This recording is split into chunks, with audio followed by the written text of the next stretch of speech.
سیدہ خدیجۃ الکبریٰ رضی اللہ تعالیٰ عنہ کا جو وصال ہے وہ 10 رمضان المبارک کو ہوا ہے۔ سب سے پہلی موسنہ ہے اسلام، اور یہ وہ خوبصورت اور عظیم ہستی ہے کہ کائنات ساری کو مصطفیٰ کے پاس جا کے سکون ہوتا ہے، اور میرے مصطفیٰ فرماتے مجھے ختیجہ کے پاس جا کے سکون ہوتا ہے، ختیجہ کے پاس جا کے سکون ہوتا ہے۔ آپ فرماتے ہیں سیدی ماں، پہلی ماں، کہف امن و امان، حق گزارے رفاقت پہ لاکھوں سلام۔ آپ فرماتے ہیں جس طرح اصحاب کہف کو اس غار کے اندر جا کے سکون ملا تھا، اس طرح ہماری پہلی ماں کے پاس جا کے ہمارے نبی کو سکون ملا کرتا تھا۔ کہف امن و امان، یہ غار ہے امن و امان کی، جس طرح اصحاب کہف کی غار تھی۔ میرے بھائی، حضرت سیدہ خدیجۃ الکبریٰ رضی اللہ تعالیٰ عنہ کی یاد منانا، ان کا ذکر کرنا اس لیے تو ضروری تھا ہی کہ وہ ہم سب کی ماں ہیں، اس لیے بھی ضروری ہے کہ وہ امت مسلمہ کی محسنہ ہے، اور اس لیے بھی ضروری ہے، یہ جملہ یاد رکھیے گا، اس لیے بھی ضروری ہے کہ جب حضرت ختیجہ کا تذکرہ ہوتا ہے تو میرے رسول پاک راضی ہوتے ہیں، حضور خوش ہوتے ہیں جب حضرت ختیجہ کی بات ہوتی ہے۔ جب حضرت خدیجۃ الکبریٰ رضی اللہ تعالی عنہ سے کوئی محبت کرتا، کوئی احترام کرتا تو حضور راضی ہوتے۔ پہلی محسنہ قرآن مجید سورہ احزاب کی آیت نمبر 6 میں اللہ کریم نے فرمایا النبی اولیٰ بالمؤمنین من انفسہم، یہ نبی مومنوں کی ان کی جانوں سے بھی زیادہ مالک ہے، وازواجہ امہاتہم، اور فرمایا نبی پاک کی ازواج مومنوں کی مائیں ہیں۔ حضرت خدیجۃ الکبریٰ رضی اللہ تعالیٰ عنہ پہلی ماں ہے مومنوں کی۔ حضرت خدیجۃ الکبریٰ رضی اللہ تعالیٰ عنہ اس دور کے اندر جس دور میں ابھی اسلام نہیں آیا تھا، ابھی پردے کے احکام نہیں آئے تھے، ابھی عورتوں کے بارے میں وہ سارے احکامات نازل نہ ہوئے تھے جس کی پابند ایک مسلمان خاتون ہوتی ہے، اس زمانے میں بھی حضرت خدیجۃ الکبریٰ پردے کی پابند تھی۔ اس دور کے اندر بھی حضرت خدیجۃ الکبریٰ سچ بولا کرتی، اس دور کے اندر بھی جناب خدیجۃ الکبریٰ کے مزاج میں نفاست تھی، بہت بڑے تاجر کی بیٹی تھی، بہت بڑے، اور باپ کے انتقال کے بعد حضرت خدیجہ نے خود تجارت سنبھالی، خود۔ یہ کیسی تاجرہ ہے جو کبھی گھر سے باہر نہیں نکلی، یہ کیسی تاجرہ ہے جنہوں نے کبھی جا کے کسی آدمی کے ساتھ گفتگو نہیں کی، یہ کس قسم کی تجارت پیشہ خاتون ہے جو کبھی مارکیٹ اور بازار نہیں گئیں، لیکن مکے میں جن کا مال سب سے زیادہ بکتا تھا وہ حضرت خدیجۃ الکبریٰ ہے۔ وہ کسی شخص کا تعین کرتی، کہتی سرمایہ میں لگاؤں گی، محنت تو کرے گا، اور وہ ڈیل بھی جب ہوتی نا، اس شخص کے ساتھ گفتگو ہوتی تو وہ بھی ڈائریکٹ حضرت خدیجہ نہ کرتی، بلکہ آپ کی خادمہ تھی حضرت نفیسہ، بعد میں وہ مسلمان ہوئی، ان کی ذمہ داری ہوتی، وہ خاتون جا کر اس آدمی سے گفت و شنید کرتی۔ حضرت خدیجہ کا مال لے کے لوگ جاتے مکے میں، جب سب لوگوں کا نقصان ہوا نا جس سال، جناب نفیسہ کہتی ہیں جس سال سارے مکے والوں کا مال ڈوب گیا، حضرت خدیجہ کو اس سال بھی اللہ تعالیٰ نے 11 گنا نفع عطا فرمایا، اس سال بھی بڑا نفع دیا، حالانکہ تجارت کے ساتھ نہیں، ابتدا اسلام میں۔ اور پھر عجیب بات یہ ہے کہ 2 دفعہ شادی ہوئی، 2 دفعہ بیوہ ہوئی، 2 دفعہ شادی ہوئی، 2 بیٹے تھے حضرت خدیجہ کے۔ نبی پاک صلی اللہ علیہ وسلم سے قبل آپ کے 2 بیٹے تھے، ہند اور حالہ، دونوں مسلمان ہوئے، دونوں حضور کے صحابی ہوئے، 2 شہزادے تھے حضرت خدیجہ کے، 2 دفعہ پہلے شادی ہوئی، دونوں خامد انتقال کر گئے، عرب کے بڑے بڑے، اور حضرت خدیجہ بنو قریش میں سے ہیں، 3-4 نسلیں اوپر جا کر ان کا خاندان نبی پاک صلی اللہ علیہ وسلم کے ساتھ مل جاتا ہے۔ حضرت خدیجہ کا 2 دفعہ نکاح ہوا، آپ بیوہ ہو گئیں، دونوں دفعہ خامد وصال کر گئے۔ بڑے بڑے مکے کے سرداروں نے پیغام نکاح دیا، حضرت خدیجہ خاموش رہی، نکاح نہیں کیا۔ لوگوں نے بڑی وجوہات بیان کی، الگ الگ باتیں لکھی۔ شیخ محقق شاہ عبدالحق محدث دہلوی فرماتے ہیں نہیں، اصل بات اور تھی۔ عرب کے اندر سال کے بعد عورتوں کا ایک میلہ لگتا تھا خانہ کعبہ کے پاس، صرف عورتیں اکٹھی ہوتی تھی، میلہ لگا ہوا تھا۔ ایک تورات جاننے والا یہودی عالم بھی آیا ہوا تھا، وہ بیویوں کے مجمع پہ نظر ڈال کے کہنے لگا بیویوں، مرد کا کام تو کوئی نہیں عورتوں کے مجمع میں بات کرنا، لیکن میں تمہیں ایک پیغام دینے لگا ہوں، اللہ کے آخری رسول جو مکے میں پیدا ہونے والے ان کے آنے کا وقت قریب آ گیا ہے۔ وہ بیوی بڑی خوش نصیب ہوگی جنہیں ان کی رفاقت ملے گی، عورتوں نے جب دیکھا کہ مرد آ گیا عورتوں کے میلے میں تو انہوں نے ڈانٹا جھڑکا، کہا چل اٹھا اپنی کتابیں اور نکل جا۔ حضرت خدیجہ کہتی ہیں باقیوں نے ڈانٹا پر میں نے بات پلے سے باندھ لی، میں نے پلے سے باندھ لی اور میں انتظار کرنے لگی کہ اللہ کرے وہ نصیب میرے ہی ہو، اللہ کرے مقدر میرا ہی کھلے۔ آپ فرماتی میں تسبیح پڑھتی، درود پڑھتی، میں اس زمانے میں جو اللہ کا ذکر جس طرح ہوتا تھا وہ میں شروع کرتی، اور جب فارغ ہوتی تو میں التجا کرتی کہ اللہ میرے نصیبیں کھول دے۔ کہتی ہیں آہستہ آہستہ آہستہ آہستہ میں حضور کی تعریف سننے لگی، آہستہ آہستہ تعریف سننے لگی نبی پاک، صادق ہیں، امین ہیں، سچے ہیں، دیانتدار ہیں، اس برے اور میلے معاشرے میں بھی وہ سب سے اعلیٰ بھی ہیں اور سب سے اجلے بھی ہیں، وہ سب سے پاکیزہ ہیں۔ میں سننے لگی تعارف، آہستہ آہستہ میں ان کی گرویدہ ہونے لگی۔ ادھر نبی پاک صلی اللہ علیہ وسلم اپنے چچا جناب ابو طالب کے پاس رہتے تھے، قحط آ گیا، حالات بگڑ گئے۔ حضور سید عالم صلی اللہ تعالی علیہ وسلم سے چچا کہنے لگے بیٹے اگر مال تجارت لے کے شام جاؤ تو بڑا نفع کماؤ گے، ہمیں ضرورت بھی ہے، اور اگر ہو سکے تو ختیجہ کا مال لے کے جاؤ۔ نبی پاک نے کہا چچا میں نہیں کہوں گا کسی سے جا کے، میں نہیں کہتا کسی سے جا کے، جو میرے نصیب میں ہوگا میرا رب خود عطا فرمائے گا،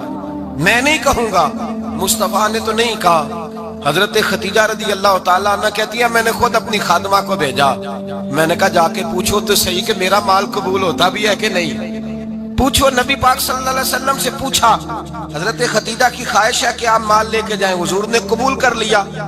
جناب خدیجہ الکبریٰ رضی اللہ تعالیٰ عنہ کے غلام تھے، میسرہ ان کا نام تھا، جناب خدیجہ نے ان کو ساتھ بھیجا، فرمایا تین باتیں ارشاد فرمائی۔ ایک تو فرمایا سارا رستہ غور سے دیکھنا میرے نبی کے ساتھ کیا معاملات درپیش ہوتے ہیں، ابھی اعلان نبوت نہیں کیا، فرمایا ذرا غور کرنا، میرے مصطفیٰ کا مطالعہ کرنا اور مجھے واپس آ کے سبق سنانا، وہ جو تم نے چہرہ بددعا کی تلاوت کی ہو ذرا مجھے واپس آ کے سنانا۔ جنہاں نے دل پر جانی ڈٹھا ہو اکھیاں ہی تک لیاں، تو ملے ہوں تے ساجن ملیا ہوں ناساں لگ پئیاں، ذرا جا کے نا تلاوت کرنا اور مجھے دکھ۔ اور دوسرا فرمایا تم میرے غلام ہو تو مصطفیٰ کے بھی غلام بن کے رہنا، میں سنتی ہوں کہ کردار کے، افکار کے، نظریات کی، عظمت کے بلند و بالا، وہ جیسے کہیں ویسے کرنا۔ اور تیسری حضرت خدیجہ نے نصیحت فرمائی، فرمایا محمد ابن عبداللہ صلی اللہ علیہ وسلم کی رائے سے اختلاف نہ کرنا، یہ چلتے ہوئے معاہدہ کیا، جو وہ کہہ دے سو کر جانا۔ غلام کہتے ہیں میں ساتھ گیا، باتیں میں نے سن لی، لیکن جب سفر شروع ہوا نا ابھی چند منزلیں طے ہوئی تھی، میں نے کہا خدیجہ آپ نے کیا نصیحت کرنی تھی، ان کے ساتھ جو رہے گا وہ ان کا غلام ہی بن جائے گا، ان کے ساتھ جو رہے گا تو اجے میرا محبوب نہیں ڈٹھا جن ویکھ کے چن شرماوے، جے رکھے ہاتھ پھلاں وچ ہاتھ نال پھلاں رل جاوے، تے ادھی راتی چن چڑھ جاندے جدوں جلوہ فرماوے۔ فرمایا جو بھی ساتھ رہتا غلام ہو جاتا۔ میسرہ کہتے میں گیا، تجارت شروع ہوئی، کہتے ہیں نبی پاک صلی اللہ علیہ وسلم جب منڈی میں پہنچے تو لوگ قسمیں اٹھا اٹھا کے مال بیچ رہے تھے۔ اللہ کے محبوب جب گئے نا تجارت کرنے تو ایک آدمی کہنے لگا چلو معاذ اللہ بتوں کے نام تھے لات و منات، کہنے لگا لات کی، عزا کی، منات کی قسم اٹھاؤ، تو نبی پاک فرمانے لگے ان کی قسم اٹھاؤں جن کا میں نام لینا بھی پسند نہیں کرتا، ابھی اعلان نبوت نہیں کیا، اور فرمایا ویسے بھی میں قسم دے کے مال نہیں بیچتا، خریدنا ہے تو خریدو، نہیں خریدنا تو نہ خریدو۔ کہتے ہیں لوگ قسمیں اٹھا اٹھا کے پیچھے جاتے تھے، پر میرے نبی جس سے رخ پھیرتے تھے وہ نبی پاک کے پیچھے ہو جاتا تھا۔ ماتے کئی گنا زیادہ نفع کمایا۔ ہم رستے میں تھے، حضور ایک درخت کے نیچے آرام کرنے لگے، ایک عیسائی راہب غار میں بیٹھا تھا، نکل کے آ گیا، مجھ سے کہنے لگا مجھے وہ جانتا تھا، میں سنا یہ کس کو ساتھ لائے، یہ کون ہے؟ میں نے کہا اہل قریش ایک معزز آدمی ہے۔ کہنے لگے یار جس درخت کے نیچے یہ لیٹے ہوئے ہیں یہاں عام آدمی نہیں لیٹ سکتا، یہاں وہی لیٹے گا جو اللہ کا سچا رسول ہوگا، یہاں دوسرا کوئی لیٹ ہی نہیں سکا، یہ رسول ہے، ان کا خیال رکھنا، خیال رکھنا۔ کاش میں اس وقت تک زندہ رہوں جب یہ نبوت کا اعلان کریں۔ میسرہ کہتے ہیں میں غلام ہو گیا، نبی پاک صلی اللہ علیہ وسلم کی ادائیں مجھے بھانے لگیں۔ جب واپسی پہ نکلے تو گرمی بڑی شدید تھی، فرماتے ہیں جب دھوپ تیز ہوتی تو بادل کا سایہ آ کے حضور پہ سایہ کر دیتا، بادل کا ٹکڑا نبی پاک پہ۔ اللہ جانے کہاں بیٹھ کے لوگوں نے کتابیں پڑھی ہیں جو کہتے ہیں 40 سال کے بعد نبی بنے تھے، پتہ نہیں کہاں بیٹھ کے کتابیں پڑھی ہیں۔ ہم نے تو جو سیرت پڑھی ہے وہ بتاتی ہے کہ تیری حیات پاک کا ہر لمحہ پیغمبر لگے، ہر لمحہ پیغمبر لگے۔ یہاں تو وہ لوگ جو کئی سال پہلے 20 اور 25 سال پہلے حضور سید عالم صلی اللہ علیہ وسلم کی رفاقت میں رہے، وہ اعلان کر لوگ پتہ نہیں کہاں بیٹھ کے کتابیں پڑھتے ہیں، کہاں بیٹھ کے۔ میرے نبی پاک سے صحابہ نے پوچھا حضور آپ کب نبی تھے؟ فرمایا ابھی آدم کی مٹی گوندی جا رہی تھی، ابھی آدم کی مٹی گوندی جا رہی تھی، میں تب بھی اللہ کا رسول تھا۔ میرے بھائی نبی رحمت سید عالم صلی اللہ علیہ وسلم کے غلام حضرت خدیجہ کے غلام کہتے ہیں واپس آیا، اور پہلے بھی کئی دفعہ حضرت خدیجہ کا مال گیا تھا، بڑے نفع آئے تھے، پر جو نفع اس سال آیا وہ پہلے کبھی نہیں آیا تھا۔ کہتے ہیں مجھ سے حضرت خدیجہ کی سہیلی بھی بیٹھی تھی، میں بھی آ گیا، اور جناب خدیجہ کی سہیلی کہنے لگی چل مال کے بارے میں کچھ بتا، کتنا بکا؟ میں نے کہا مال چھوڑو، مصطفیٰ کی سنو۔ اور پھر کہتی چلو ٹھیک ہے، بادل سایہ کرتا تھا، چلو ٹھیک ہے، تم سے راہب نے پوچھا تھا، یہ صحیح ہے انہوں نے تیری سارے رستے بڑی خدمت کی، تیرا بڑا خیال رکھا،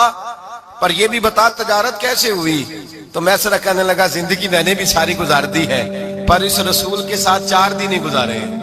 حد ہو گئی مجھ سے، اور کچھ نہ پوچھو، اور کچھ نہ پوچھو، آ میرے دل آمنہ کے لال کی باتیں کرے، اور کچھ نہ پوچھو، پس ذکر ان کا چھیڑیے ہر بات پر، اور چھیڑنا شیطان کا عادت کیجئے، بس مجھے حضور کے تذکرے بیان کرنے ہیں، ذکر مصطفیٰ کرنا ہے۔ حضرت خدیجہ الکبریٰ بڑی متاثر ہوئی، کہتی ہیں مجھے درجنوں لوگوں نے پیغام نکال دیا تھا، پر میں نے سنی نہیں تھی، میں نے نفیسہ کے ہاتھ پیغام بھیجا، میں نے کہا میری عمر 40 سال ہے، ان کی 25 سال ہے، اور میرا اعمال اور طرح کا ہے، وہ شہنشاہ ہے، جا کے پوچھو تو صحیح، بھلا میں قبول ہوتی ہوں؟ پوچھو۔ نفیسہ کہتی ہیں میں آئی تو وہ خاتون جن کے لیے لوگ بڑے بڑے قریش پیغام دیتے تھے، پیغام لے کے آئی، تو رسول پاک نے عجیب رنگ بیان کیا اپنی سیرت کا۔ جب میں پہنچی میں نے کہا خدیجہ نکاح کرنا چاہتی ہیں؟ نفیسہ کہتی ہے میرا خیال تھا کہ کوئی اور ہوتا تو کرسی سے اٹھ کھڑا ہوگا، فوراً کہے گا اچھا جلدی کرو بات کرو۔ جب میں نے آ کے کہا نا حضور خدیجہ نکاح کرنا چاہتی ہے، تو نبی پاک نے میری طرف دیکھا، فرمایا وہ کہتی ہیں کہ تم کہتی ہو؟ کہا وہ کہتی ہیں، تو حضور نے فرمایا ٹھہر جاؤ، میں اپنے چچا سے پوچھ کے بتاؤں گا، میں مشورہ کروں گا، میں پوچھ کے بتاؤں گا۔ آج بچوں کو کچھ سبق بڑے یاد ہیں، کہتے ہیں پسند کی شادی کرنا حضرت صاحب ناجائز ہے، پسند کی شادی کرنا کوئی ناجائز ہے؟ اور میں نے کہا بھائی صرف ایک ہی جائز چیز رہ گئی، اور کوئی شے جائز نہیں، یہ ایک ہی جائز چیز ہے جس کا فتویٰ سارے نوجوان پوچھتے پھرتے ہیں، سارے رانجے بنے پھرتے ہیں، مجنوں بنے پھرتے ہیں، سارے مئی وال ہو گئے۔ اللہ پاک وہ ہدایت کی توفیق عطا فرمائے، سارے اس بری لت کا شکار ہو گئے۔ او بھائی نبی پاک سوائے خدا کے کسی کے پابند نہیں، لیکن میرے مصطفیٰ نے اپنی امت کو یہ درس دیا ہے کہ جو بڑوں کے شفقت کے سائے میں چلتا ہے اللہ اس کی مدد فرمایا کرتا ہے۔ تجھے کیا پتا تیرا اچھا بھلا کس بات میں؟ کہا نکاح کرنا چاہتی ہوں، فرمایا چچا سے پوچھ کے بتاؤں گا۔ خدیجہ رضی اللہ تعالیٰ عنہ کہتی ہیں انہوں نے پوچھا، جناب ابو طالب کہنے لگے یہ تو خوش قسمتی ہے کہ ہمیں ایسی بہو مل جائے جس کے کردار میں، افکار میں، نظریات میں اتنی نفاست۔ مصطفیٰ کریم کے ساتھ نکاح ہوا، قربان جائیں۔ حضرت خدیجہ الکبریٰ کی شادی ہوئی تو بھائی بڑا مشکل ہوتا ہے، بڑا مشکل ہوتا ہے اپنے آپ کو ڈھالنا، لیکن جناب خدیجہ کی زندگی اٹھا کے دیکھو، میں یہ نہیں کہہ سکتا وہ کروڑ پتی تھی، ارب خرب کی میں بات ہی نہیں کر سکتا، اور 20 نوکرانیاں تھیں ان کے پاس، درجنوں ان کے پاس غلام تھے، لیکن جب رسول اللہ کے دروازہ نور پہ آئی ہیں، انہوں نے میرے نبی کے گھر میں جھاڑو بھی دیا ہے، انہوں نے حضور کے کپڑے بھی دھوئے ہیں، انہوں نے رسول اللہ کے لیے اپنے ہاتھوں سے کھانا بنایا، انہوں نے دیکھا کہ نبی پاک صلی اللہ علیہ وسلم کو دولتوں سے، تجارتوں سے، سرمایہ سے پیار نہیں، جتنی دولت تھی شام کو لا کے قدموں میں رکھ دی، کہا محبوبہ جب میں تیری ہوں تو میری ہر شے ہی آپ کی ہے۔ چند دنوں میں حضور نے ساری چیزیں دے دی اللہ کے رستے میں، ہر چیز نبی پاک نے دے دی۔ حضرت خدیجہ الکبریٰ کا حال یہ تھا کہ ایک جوڑا رہ گیا، کئی جگہ سے پیوند لگے ہوئے، میں گڈی ہاتھ ڈور سجن دے، او جنج رکھے اونج رہنا ہے، واجب نہیں جے وچ شریعت مندہ قسم نو کہنا، بس ٹھیک ہے جس حال میں محبوب راضی ہیں، کہا ہر چیز قدموں میں رکھ دی، اور حضور کے ہر رشتے کا خیال کیا، نبی پاک کی ہر خواہش کا، اور